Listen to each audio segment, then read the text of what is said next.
Bom, Rick, tá pronto para a nossa conversa? Desde sempre.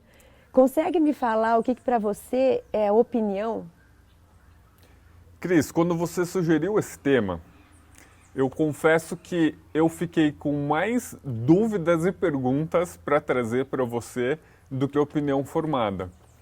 Conforme eu fui pensando, existe uma verdade absoluta e às vezes a gente tem a opinião que é a verdade e às vezes a nossa opinião está errada ou não. Sempre todas as opiniões são verdades relativas. Eu comecei a pensar, comecei a estudar e só te encontrei dúvidas. Não encontrei respostas, acho que eu posso dizer, eu não encontrei verdades.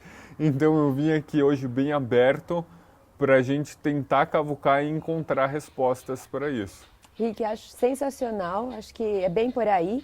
Quando a gente consegue ser um pouco verdadeiro com a gente vai chegar nesse lugar e assumir e considerar de fato que a gente tem mais dúvidas do que certezas. Acho que esse é um grande passo.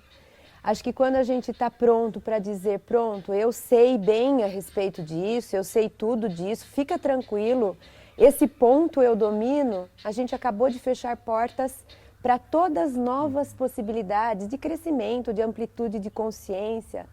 Então, acho que é muito interessante a gente começar a nossa conversa desarmando, né? A gente pode não chegar a lugar nenhum, a gente pode entender que simplesmente quando tem muitas mentes no mesmo contexto, a gente pode sair com tantas opiniões quantas forem as mentes e tudo bem, a gente não precisa ter um veredito final. Eu acho que está faltando muito isso nos dias de hoje, esse um pouco mais de humildade.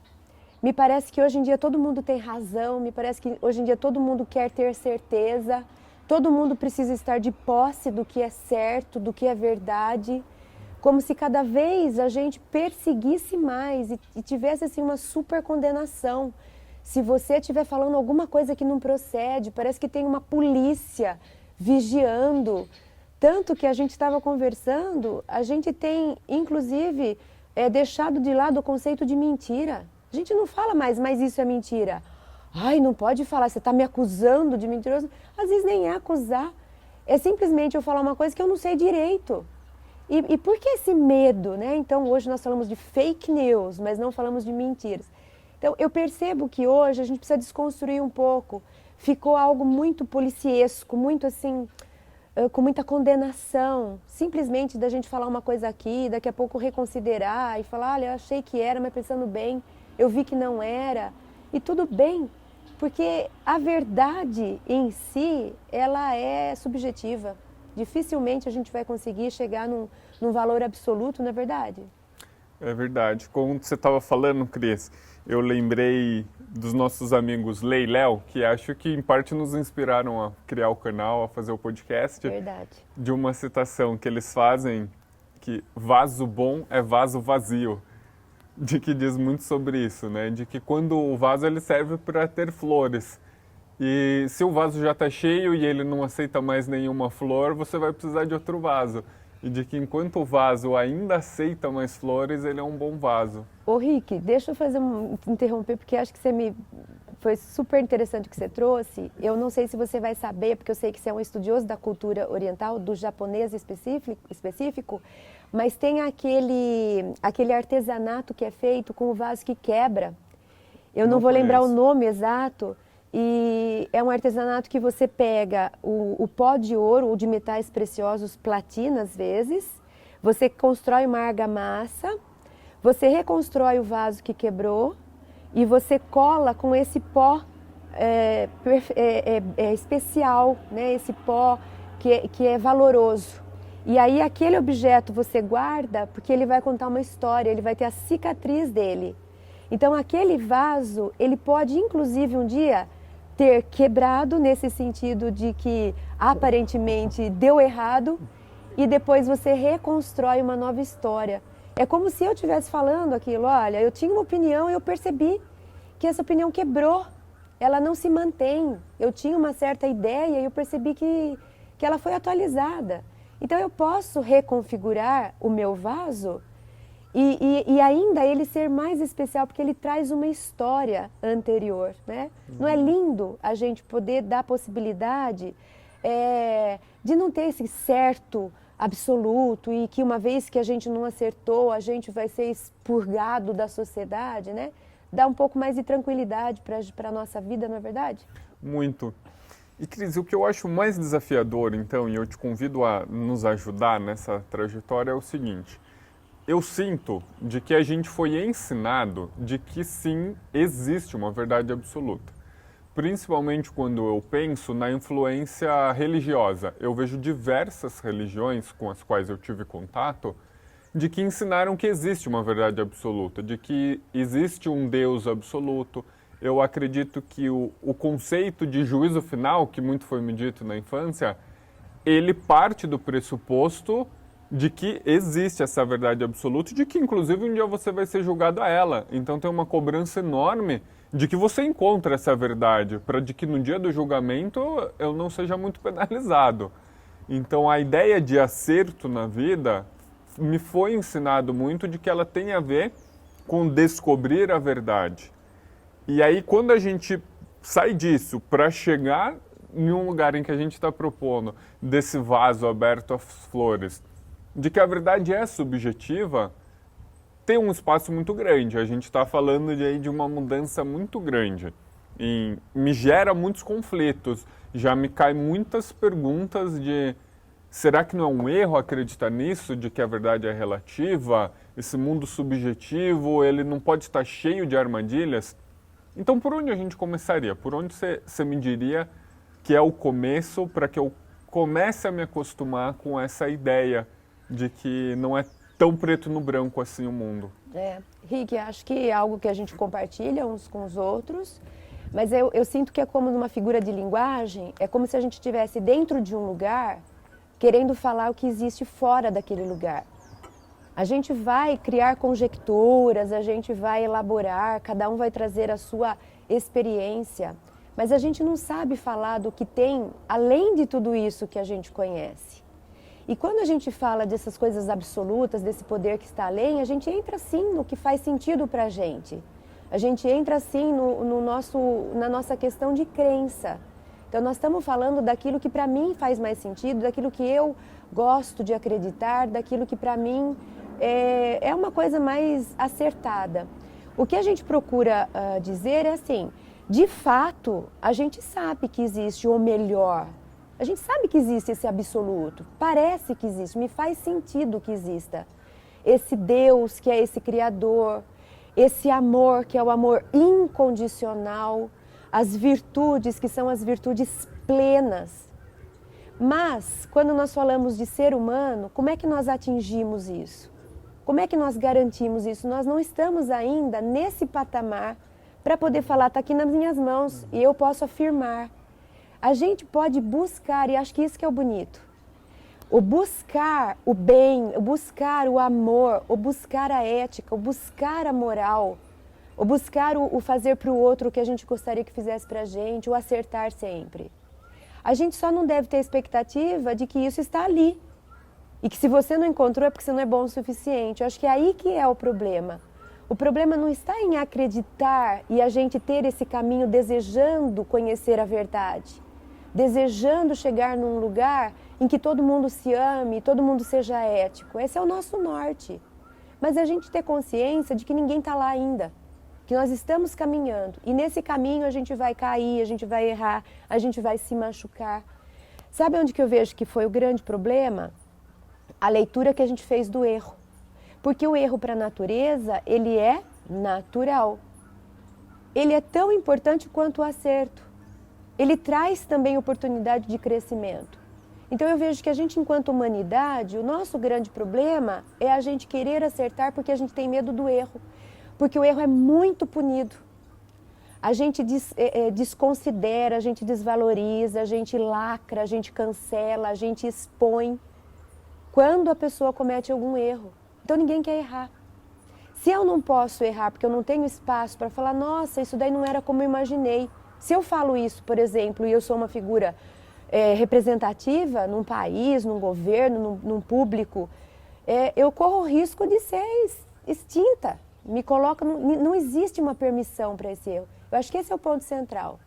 Acho que o ponto central não é descobrir a verdade, cadê a verdade, existe verdade ou não existe verdade? Não sei, nós estamos dentro de um contexto, é difícil falar do que tem antes, do que tem depois e do que tem além. A gente acredita que sim, mas o ponto principal que eu gostaria de reforçar é essa permissão para a gente não sair mais condenando nem a si nem aos outros, sabe? Ah, você não sabe a verdade, então você não merece fazer parte do mundo.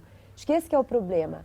E aí a gente elimina a possibilidade da pessoa ser natural e admitir, olha, eu não fiz isso, eu devia ter feito, eu errei, eu não devia ter errado. Enfim, acho que o menos importante é descobrir a verdade. Acho que a nossa conversa hoje é mais nessa tentativa de desconstruir essa necessidade de ter razão, a necessidade de ter certeza, de saber qual é a verdade, de querer que a minha verdade ganhe da verdade do outro. É a gente dar um pouco mais de naturalidade para a gente se permitir, olha, você tinha razão, eu jurei que não. Mas hoje, quem é que se sente à vontade para ir para a TV e falar, gente, eu estava lutando por uma causa e eu vi que aquela lá furou. Eu não posso fazer isso, porque é o meu fim. Não existe mais espaço para eu depois continuar a minha vida. Eu vou ser perseguido, eu vou ser execrado, anulado. Então, eu acho que é importante a gente permitir o erro, permitir não saber, permitir não ter certeza. É nesse ponto que eu falo que ela é relativa, porque ela é relativa ao nosso grau de conscientização, de evolução, de conhecimento. Ela é relativa ao que eu sou capaz de ver. Não que ela seja relativa no universo, porque eu não sou capaz de falar do que tem no universo, mas eu sou capaz de falar daquilo que eu vivo.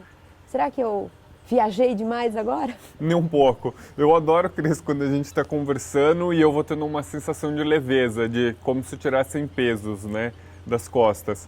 E o que eu estou sentindo agora de leveza é de que você me explicou de que o conceito de verdade, o conceito de conhecimento da verdade plena, ele está ligado a uma certa perfeição.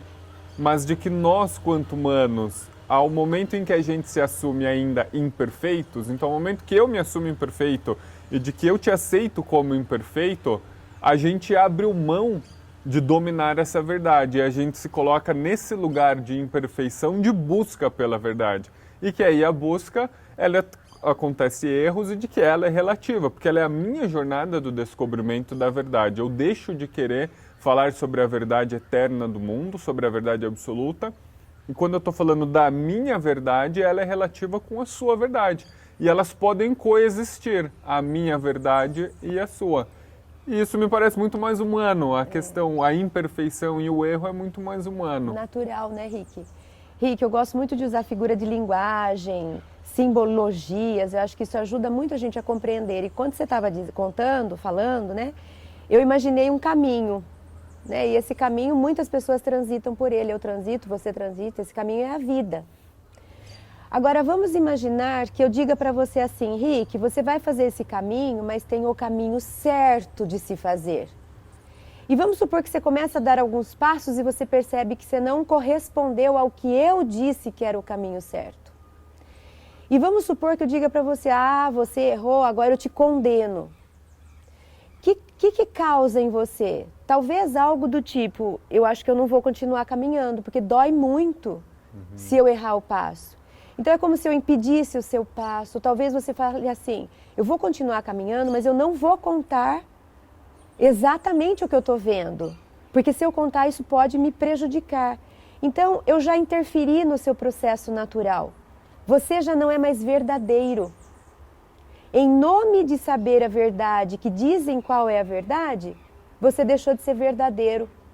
Aí é que entra o assunto da opinião que a gente trouxe para a nossa conversa.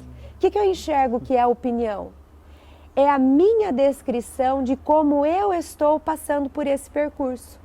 O que eu estou vendo, o que eu estou sentindo, o que eu observei no chão, o que aconteceu no céu naquele momento que eu estava naquele percurso. Eu estou contando daquele caminho, que é comum a todo mundo, a minha versão. E eu deveria ter essa permissão de poder falar, gente, eu passei, tinha uma pedra aqui, eu pisei nela. Mas quando você passou, não tinha pedra. O que você costuma fazer? Ah, Cris, você está mentindo. Isso não é verdade. Não tinha pedra ali. Então, o que é a opinião? É a minha impressão de como eu estou seguindo esse lugar, que todo mundo passa por ele, mas eu estou contando de como eu vejo esse lugar. Mas o que a gente faz na sociedade? Eu já falo como quem está descrevendo o que é, e não como quem está descrevendo como vê. Então eu digo para você assim, olha, Rico, vou te contar o que é esse caminho. Esse caminho é assim, tem uma pedra ali, tem um passarinho ali naquela árvore, o céu está azul. Eu estou te falando o que eu vi. É minha história, é minha interpretação, é meu ponto de vista. Mas eu apresento como verdade. E aí você diz assim, não, Cris, não tem passarinho, porque quando você passou por ali não tinha passarinho. E a gente briga. E você fica querendo provar que tinha porque não tinha passarinho, eu quero provar que tinha passarinho. E eu enxergo que é assim que a gente vive. A gente não respeita a existência do outro por si. Como se a gente esperasse que todo mundo fosse idêntico, robozinho. Então eu vejo muito, introduzindo já a questão da opinião, eu vejo muito a opinião como um lugar. A gente não está na moda hoje de falar lugar de fala. A gente está lutando pelo lugar de fala. Só que ao lutar pelo lugar de fala, a gente está excluindo muitos lugares de fala. E quantos lugares de fala deveriam existir? Tantos quantos forem as pessoas. Todo mundo deveria ser autenticado no seu lugar de fala. Me permita falar de onde eu estou, da posição social que eu ocupo, do tanto de conhecimento que eu fui capaz de adquirir, da educação que eu recebi, dos valores que eu carrego, levando em consideração todo esse meu contexto, que é único. Nem meu irmão gêmeo é capaz de ter o mesmo lugar de fala que eu, porque ele viveu experiências que eu não vivi. Me permita apresentar a minha história e ser considerado? Mas hoje a gente não faz isso. A gente tem umas classificações e a gente tenta ver, fala de onde você está e eu digo se você tem voz ou não. Mas é isso?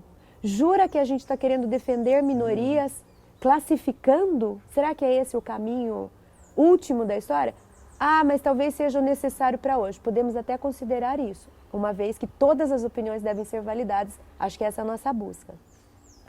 Mas eu gosto de levantar essa questão, sabe? Será que a gente, para buscar uma coisa, não está caindo na antítese da coisa? Para eu validar essa pessoa, eu estou anulando aquela, mas uma vez essa pessoa foi anulada por aquela, e agora eu estou tentando trazer essa anulando aquela, será que esse é o caminho? Então, assim, eu deixo essa história da opinião para a gente desenvolver um pouco, mas nesse sentido, de que se a gente entendesse que opinião é só a história que eu conto, de onde eu estava, no momento que eu estava, sendo quem eu sou, carregando o que eu carrego, tendo vivido a experiência que eu vivi, eu estou só mostrando como que é estar no meu lugar, naquele momento, vendo o que eu estava vendo. Por que a minha opinião não pode ser validada? E por que eu preciso apresentar essa opinião como sendo a verdade? Ela não é.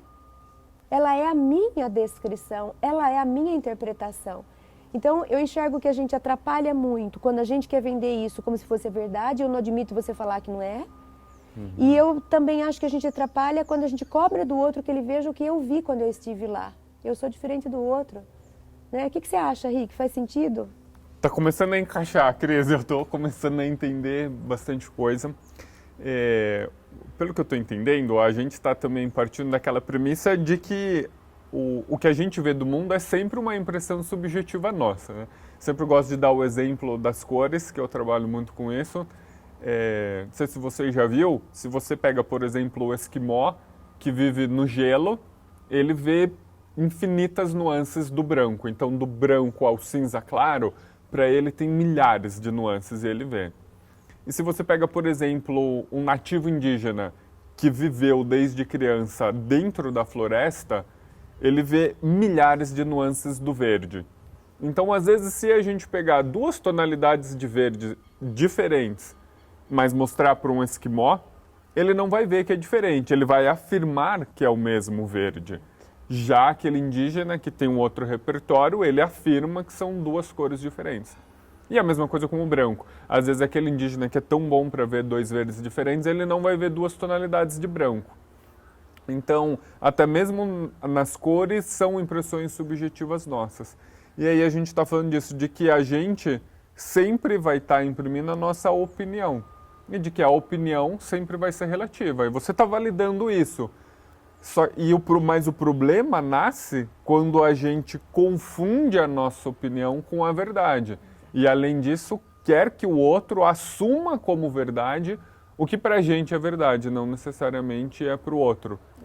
E ainda me sobra daí um pouco de dúvida de em quais momentos isso basta, mas existem momentos em que aí não, a minha opinião não importa. Por exemplo, no mercado de trabalho, não só no mercado corporativo, mas quando a gente está falando de trabalho, seja eu ir ao meu advogado ou ao médico, muito cobrado um profissionalismo.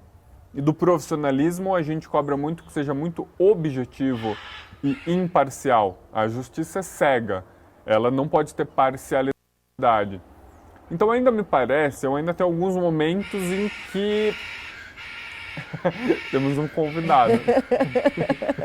Tá dando a opinião dele, Rick. Tem alguns momentos em que eu ainda me sinto cobrado de me isentar da minha opinião e naquele fórum a gente tentar estar trabalhando somente com fatos, somente o que é verdade. Vejo isso em investigações e tudo. Então ainda estou um pouco nessa dúvida. Em quais momentos de que só a opinião basta e de que é esse o exercício, é só expressar a opinião e aceitar do outro, mas em quais momentos de que não, de que onde a gente tem que estar com o foco é de fato na verdade. No fato. No fato. Rick, acho bem interessante o que você está trazendo e fiquei aqui pensando, vou continuar na sua conjectura aí, né? Na sua filosofia. Você está filosofando, vou filosofar junto. Veja que de vez em quando a gente fala de opinião de um jeito negativo. A gente está numa conversa e diz assim, mas isso é só a sua opinião. Mas isso é sua opinião. Uhum. Então a gente fala como se a gente falasse, isso não vale nada. Isso não me acrescenta em nada, isso não adianta nada. Então muitas vezes a gente traz o assunto da opinião como se ela não tivesse importância. Nas nossas conversas, mas isso daí é você que acha. Mas isso daí saiu da sua cabeça. E aí? Porque saiu da minha cabeça, porque é minha opinião, isso não tem valor? Aí a gente fala assim em alguns outros momentos. Eu preciso da opinião de um médico. Você vem da família de médicos e você deve ver que muitas vezes entre eles não têm a mesma opinião, ainda que a medicina seja uma ciência. É uma ciência. E às vezes dois médicos que estudaram juntos chegam em alguma conclusão diversa. A gente está vendo isso na pandemia. Um tanto de médico para um lado, outro tanto para o outro e a gente perdido. Então, eu acho que o que é bonito da vida? A vida é incerta. Será que vai cair a nossa ficha? A gente vive querendo o resultado, a explicação. E não vai ter. Porque vai virar explicação de acordo com o lugar onde você está, de acordo com a pergunta que você faz. E a gente quer uma coisa que seja única, mas a vida não tem nada que seja único. A gente vai sempre lidar com as incertezas. A gente vai reunir um tanto de coisas na mão e vai chegar uma hora que a gente vai ter que dar um salto. A gente vai ter que arriscar em algo. Então, quando eu estou com alguma coisa da saúde, eu vou no médico, o médico me dá uma explicação. Bom, foi a opinião de um médico, então tá válido, mas eu falo assim, mas eu quero uma segunda opinião. Por que você quer uma segunda opinião? Ele é médico, ele estudou para aquilo. É mesmo? Mas então eu sei no fundo que não tem só uma explicação para as coisas. Ainda que a medicina, que é ciência, explique, a própria medicina fala. A medicina não vai dar uma resposta. Se você estiver investigando por um ponto de vista, você vai chegar aqui, mas se você considerar que tem aquilo, por quê? Porque o ser humano ele é inteiro de várias partes, e a vida é inteira de várias partes. É melhor eu estudar antes de fazer faculdade, ou é melhor eu trabalhar antes de fazer faculdade, ou é melhor fazer faculdade antes de trabalhar? Depende. Se você for procurar quem fez um caminho, talvez ele defenda que esse caminho valeu. Se você for procurar o outro, então, por que a gente entende que opiniões são importantes, que opiniões são válidas, que opiniões são diversas, a gente entende, porque a gente procura vários médicos para ter várias opiniões. A gente não pergunta para o vizinho o que ele acha do nosso hemograma.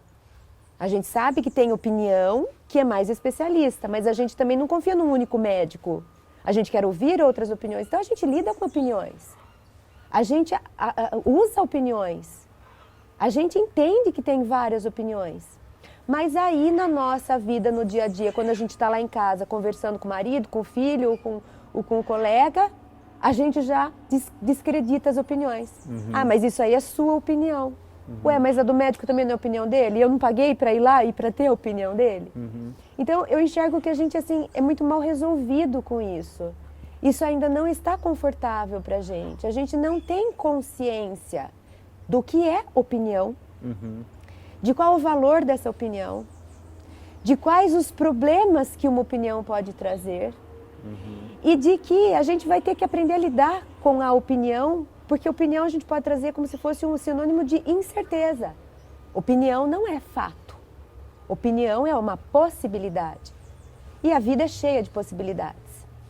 Então, não vejo que tem problema com as opiniões, mas vejo que a gente cria problemas de vez em quando com opiniões. A gente não sabe muito ainda o valor delas. De vez em quando a gente fala isso daqui foi bom, foi o médico que falou. E de vez em quando a gente fala, mas foi um médico que falou, eu não sei. Talvez eu precise ver um outro médico que falou, né? Então, por que a gente não lida com a vida assim? A vida é incerta. Então, quando você fala assim, quando é que eu vou atrás de fatos? Quando for possível, mas nem sempre vai ser. Então, algumas vezes, eu não vou precisar ficar só na opinião, né? Eu vou poder, você trouxe a questão das cores. A gente sabe hoje que tem como você dá um número lá. Tem as categorias, RGB e não sei das coisas. Eu consigo ir lá identificar. Então, quando eu consigo chegar no... Se isso for relevante para mim, eu posso chegar a investigar coisas que a gente já sabe, isso é fato, né? 1 mais 1 é igual a 2, não é uma questão de opinião. Mas o que da vida é assim, preto e branco? Quase nada. A maioria das coisas são construções vivas e que se modificam. Então, quando possível, a gente vai atrás de fato, ótimo. Mas eu vejo que hoje a gente está dando um peso muito grande para isso, até para situações em que não é possível. É como se a gente falasse assim, se isso não... A gente escuta muito. Isso não pode ser comprovado cientificamente. E daí? E daí você não vai viver aquilo, você não vai pensar a respeito, você não vai poder falar, você não vai poder... Porque não foi comprovado. Então você vai jogar fora um tanto de coisas da vida que não dá para comprovar cientificamente. Por que se não é comprovado cientificamente, isso tem um valor negativo?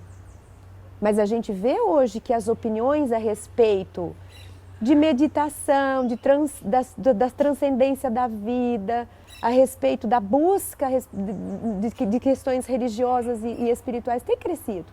E a ciência não está ali, né?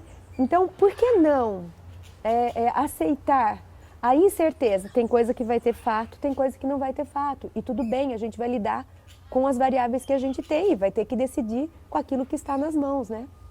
É o meu ponto de vista. E Cris, e dentro então desse universo das coisas que acho que até já é um consenso que a gente só tem opinião, eu vejo que tem algumas áreas em que é mais fácil para a gente aceitar a opinião dos outros, mas algumas outras áreas em que é muito mais difícil. Então, por exemplo, se a gente pensar assim, dentro do universo da cultura, eu vejo que é muito mais fácil a gente aceitar a opinião do outro. Então, se a gente está falando de um artista, se a gente está falando de uma peça de teatro, é mais sabido de que eu posso gostar e você não, de que eu posso afirmar ele é bom e você pode afirmar que ele é ruim, e a gente não vai brigar, a gente sabe que é a opinião. Mas existem algumas áreas que a gente acaba brigando mais. Acho que vejo hoje política. Parece que na política é muito mais difícil para a gente aceitar de que são opiniões diferentes. Na política a gente tende mais a confundir de que a minha opinião é a verdade, o outro é um ignorante de não conhecer e de não saber aquela grande verdade, aquela grande compreensão que eu tenho. E às vezes alguns assuntos que estão mais em altas a gente acaba acreditando mais, né? Eu gosto muito de ver quando acontecem grandes catástrofes ou quando acontecem grandes acontecimentos, a gente se empodera de se tornar um expert. Então, cai um avião, A gente se sente todo mundo expert em aviação. Todo mundo sabia o que era manete na época que tinha caído.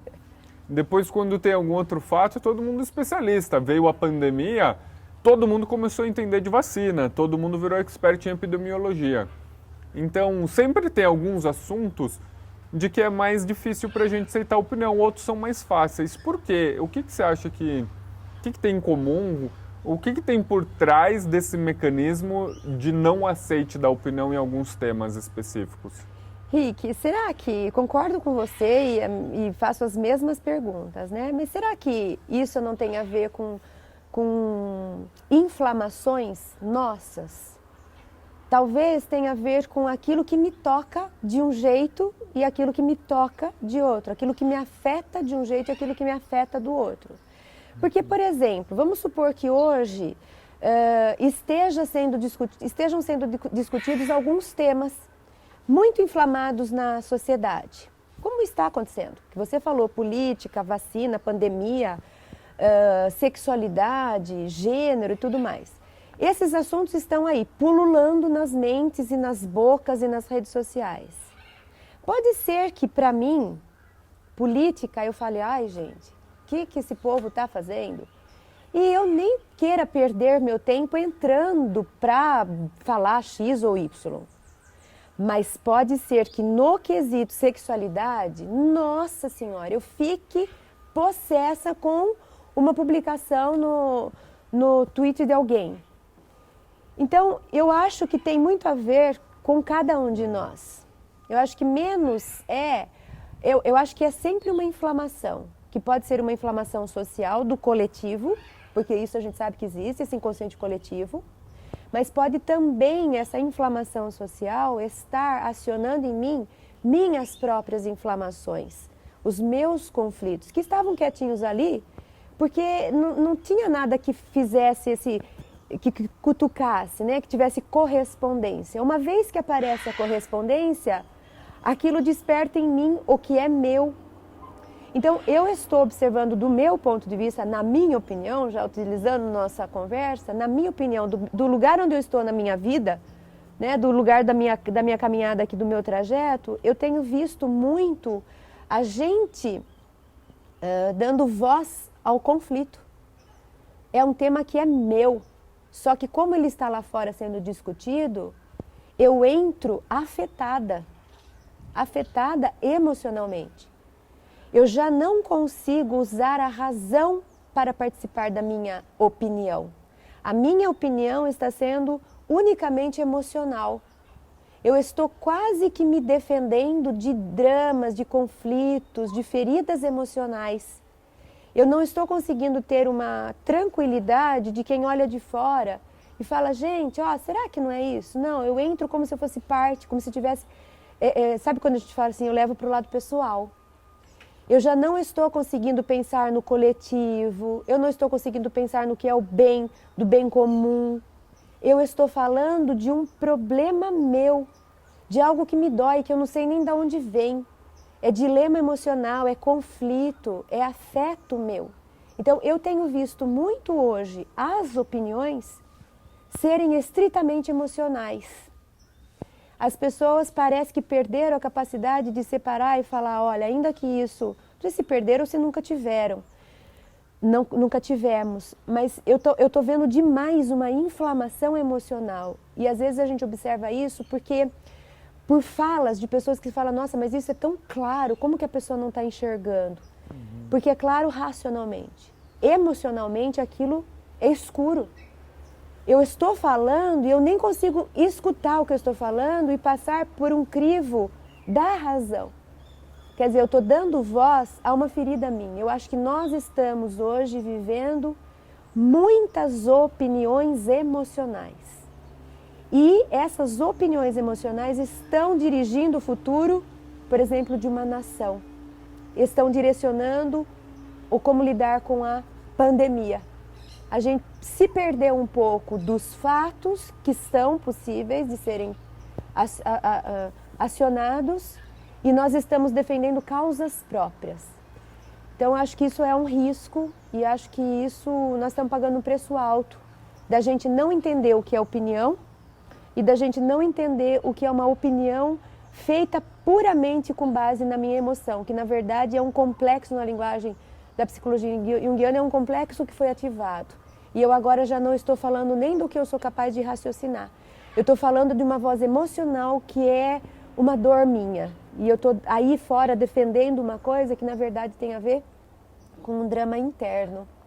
Me faz sentido que seja por aí.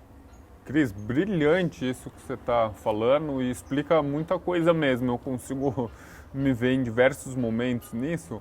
Acho que antes a gente estava falando mais sobre opinião e verdade como um aspecto racional, como um aspecto intelectual, e você está trazendo um outro ingrediente importantíssimo nisso, de que além do aspecto racional, a gente também tem envolvido, principalmente na opinião, o nosso aspecto emocional. E aí acho que foi bem complexo o que você acabou de explicar para a gente, queria até confirmar se eu entendi bem.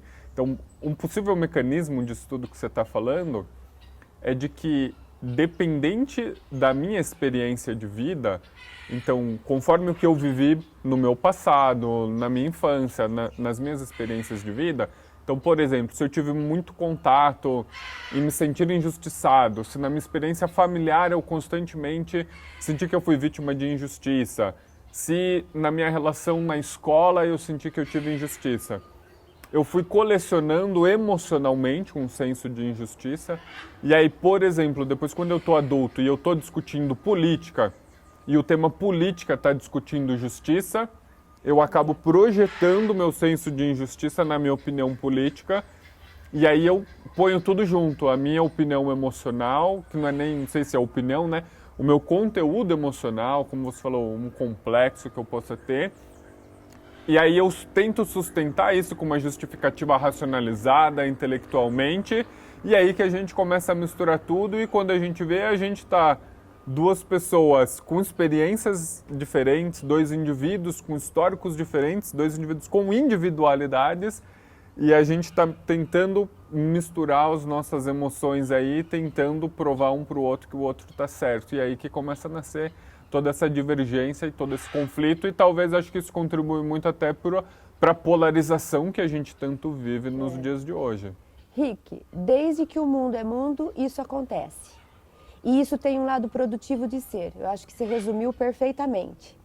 A gente está falando de coisas a partir de uma experiência particular, a partir de uma experiência emocional própria, a partir de um grilo que a gente tenha criado ao longo do nosso caminho, a partir de um conflito pessoal.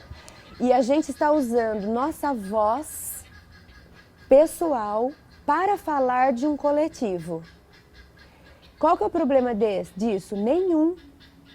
Inclusive, enquanto você estava falando, eu fiquei pensando, quando eu digo a gente faz isso desde que o mundo é mundo. Por quê? As grandes obras literárias, elas foram feitas de uma alma machucada. Elas falaram dos próprios conflitos e deram voz para temas serem abordados. E esses temas foram abordados e muitas vezes geraram transformações sociais, porque um dia alguém usou sua voz para dar a sua opinião a respeito de um tema. E gritou na forma de um livro, gritou na forma de um teatro, gritou na forma de uma história, gritou na forma de um quadro. E você percebeu, tem artistas reconhecidos e que a gente consegue estudar depressão nas obras dele. Ele estampou ali o estado de alma que ele estava. Então, isso é lindo, é fascinante. É fascinante que eu pegue a minha opinião e encharque ela do meu conflito emocional, da minha ferida e grite para o mundo. Isso é bonito, por quê? Porque eu vou estar dando chance para outras pessoas que não têm coragem de gritar. Eu vou estar dando voz para o mundo, para muitos temas que precisam ser falados. Então, a gente sempre fez isso, sempre teve aquele que gritou do que doía, deu uma opinião a respeito de algo que era da sua história, mas que fazia sinergia com outras muitas histórias. E a partir daquilo, uma revolução social foi feita. Onde que eu vejo que pode haver algum problema nisso tudo? Quando a gente polariza, quando a gente exclui o outro, Ou quando a gente passa isso a ser uma verdade única. Porque se eu vamos pegar um pouco na parte hoje de empregador e empregado. Por muito tempo, o empregador esteve numa posição injusta. E o empregado também. Ele fazia o que ele queria e o empregado era explorado. A gente sabe, basta você estudar a história que você vai constatar isso.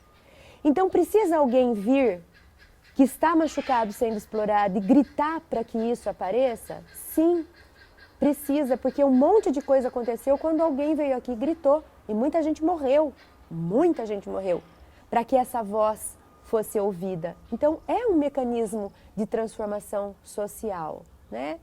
Agora, o que a gente vê que faz parte também? A gente vê agora uma polarização. Então agora o empregador é sempre malvado, é sempre explorador, é sempre alguém que está tirando proveito. E o empregado é sempre explorado, é sempre excluído, é sempre maltratado. E a gente sabe que não é assim. Então é importante que a voz venha. Agora é importante que a gente continue tendo discernimento de que não é só uma coisa e nem só outra coisa. Tem de tudo. Então se a gente falar é branco ou preto, não sei. Tem patrão branco, tem patrão no preto, tem empregado no branco e tem empregado no preto. Tem patrão que explora, mas muitas vezes ele pode também ser explorado. Né? E tem muito funcionário que a gente sabe que está passando a perna aqui. Então por que a gente precisa dizer uma coisa? E por que a gente não pode deixar tudo aberto? Eu resumiria assim. Existe ser humano. O ser humano, ele é de todos os tons. Não importa se ele esteja em cima, embaixo, do lado, do outro, na frente, para trás. Ele é ser humano. Existe opinião de tudo quanto é jeito. E todas são válidas, porque cada uma conta a história de alguém. Todo mundo tem uma voz para ser gritada. Por que a gente precisa abrir uma enquete para descobrir qual é a verdadeira, qual é a verdade? Acho que é nisso que a gente queria chegar. É validar que tudo é possível e que não tem problema se eu gritar da minha voz emocional, contanto que eu não queira que essa voz se transforme numa verdade única. Porque essa é a minha dor, mas você tem a sua e o outro tem a outra. E às vezes essas dores, elas até estão em contrapontos diferentes e nem por isso uma invalida a outra. Acho que é nesse sentido. Uma dor não invalida a outra. A gente deve ter espaço para que todas participem, para que todas as vozes sejam ouvidas, para que todas as opiniões sejam consideradas, para que a gente não exclua a opinião, para que a gente não invalide opinião. Acho que todo mundo tem algo para acrescentar. Acho que a gente merece ouvir todas as pessoas, né? Eu diria que num fechamento, caminhando para o fechamento, eu chegaria nisso. Muito lindo, Cris. Eu estou agora ficando com a mesma sensação. Achei muito bonito, me senti muito validado, me senti muito bem quando você falou que não tem problema ter opinião diferente, não tem problema nenhum projetar os seus conflitos numa conversa, em uma opinião ou ao ver e analisar alguma coisa. O problema está em eu não perceber que eu estou fazendo isso e eu querer acreditar, querer que o outro acredite de que aquela minha experiência é a verdade absoluta. Então, eu estou com a sensação de que a gente pode ser imperfeito, a gente pode ter opiniões divergentes e isso não tem problema. Pelo contrário, isso é bom para o mundo. Como você falou, as mudanças, as transformações vêm dessa divergência. Mas de que então se a gente conseguisse se conter mais com a nossa opinião e aceitar a imperfeição do outro e a nossa própria, e se a gente abrisse mão de querer que o outro pense igual a gente diminuiria essa polarização, a gente diminuiria esse clima de conflito com os outros. A gente simplesmente falaria o que eu acho, você poderia discordar, você falaria o que você acha, eu discordaria, mas a gente não se fecharia somente aquelas opiniões, a gente se lembraria de que somos muito mais, somos seres muito mais complexos, temos muitas outras coisas a fazer e tudo bem a gente discordar sobre aquele ponto de vista. A gente pode continuar sendo amigo, a gente pode continuar sendo cidadão igual, a gente pode continuar se amando, até mesmo discordando de opinião sobre alguma coisa. Isso, Rick. Resumindo, a gente poderia, ao invés de usar as opiniões para a gente se separar, como se a gente estivesse querendo trabalhar com clusters, né? Cada um no seu quadrado, a gente pode pensar em opinião para agregar. Por que a gente precisa descobrir quem tem opinião diferente da gente para a gente saber quem tem que ficar longe da gente? Por que a gente não pode se desafiar a conviver com opiniões diversas e inclusive buscar opiniões diversas para poder ouvir o que é estar nesse ponto de vista, o que é olhar a vida pela sua história, como é que é estar no seu lugar, o que é sentir a sua dor emocional, porque cada um carrega a sua. Então, ao invés da gente trabalhar como a gente tem feito, tentando identificar quem bate com quem, para a gente fazer panelinha e poder ficar jogando pedra na panelinha vizinha, por que a gente não começa a se direcionar nessa busca de tentar não separar por causa de opiniões, mas da gente tentar conviver com diferentes opiniões? Porque aí a gente trabalha com mais possibilidades. É difícil, mas é um desafio, mas seria muito mais eficiente para as nossas soluções dos nossos problemas se a gente fizesse o que, em termos de instrumentos de gestão, a gente já sabe que existe, que é, vamos fazer, por exemplo, um brainstorm, cada um dá sua opinião e depois a gente junto. Não é bom isso? É mesmo. Só que só funciona lá no escritório, porque na sociedade a gente não quer cada um dar uma opinião para depois a gente fazer um coletivo e descobrir. A gente não quer, a gente quer brigar para ver quem ganha e qual opinião que vai ser validada, né? A gente faz um caminho que não é eficiente. Então, em termos sociais, por que não a gente se desafiar a aceitar mais as opiniões e a gente conseguir agregar, conseguir unir e depois até ouvir, sabe, se eu não me apegar tanto à minha opinião, se eu conseguir falar assim, isso saiu de mim, mas não é meu, eu estou oferecendo para o coletivo, talvez a gente conseguisse cada um pôr a sua opinião na mesa e depois a gente olhar como um construto social. Né? Tá ali na mesa e não importa se veio do Rick, se veio de quem for, vamos olhar o que tem aqui, de repente a gente até costurar essa com aquela e a gente cria um conceito geral. Né? Seria mais rápido, mais fácil, mais eficiente, mas mais difícil emocionalmente, porque a gente associa o nosso valor na nossa opinião. E a partir do momento que eu mostro o meu valor para alguém e alguém falar, acho que a sua opinião não é a mais adequada, é como se eu estivesse sendo eu avaliado. Então eu faço uma leitura de que eu não sirvo, a pessoa está me desqualificando. Então, enquanto a gente não fizer esse caminho de conseguir se validar, se conhecer, se amar, a gente vai ficar se misturando com as coisas que a gente produz. A gente não pode ser corrigido, a gente não pode ser criticado, a gente não pode ser questionado, porque a gente leva para o lado pessoal. Você está dizendo que eu sou ruim? Não. Estou dizendo que essa opinião que você deu, ela não é a mais indicada para esse tipo de solução. Acho que a opinião do vizinho ali é melhor. Mas para isso eu preciso me desidentificar com aquilo que eu falei. Não quer dizer nada se a minha opinião for falar, gente, mas você falou uma coisa, tudo bem, eu não sou especialista naquilo, mas eu continuo sendo valorosa, continuo sendo ser humano, continuo sendo importante, né? Então, acho que esse caminho, realmente, que você traz aí, é não diferenciar, é não separar por causa de opinião.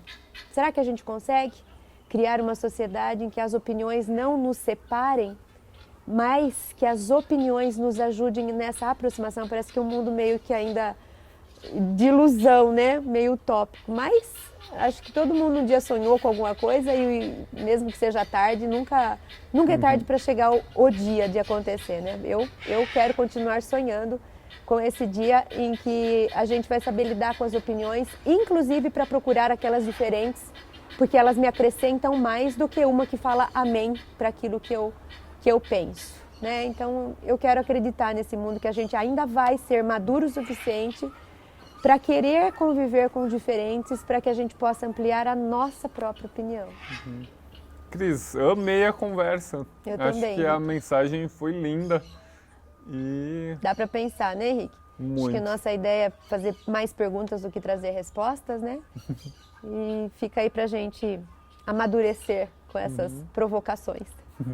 Obrigada, Rick. Eu que agradeço, muito obrigado, Cris. Se você gostou da nossa conversa, assina nosso canal, segue o podcast e acompanhe mais papos filosóficos.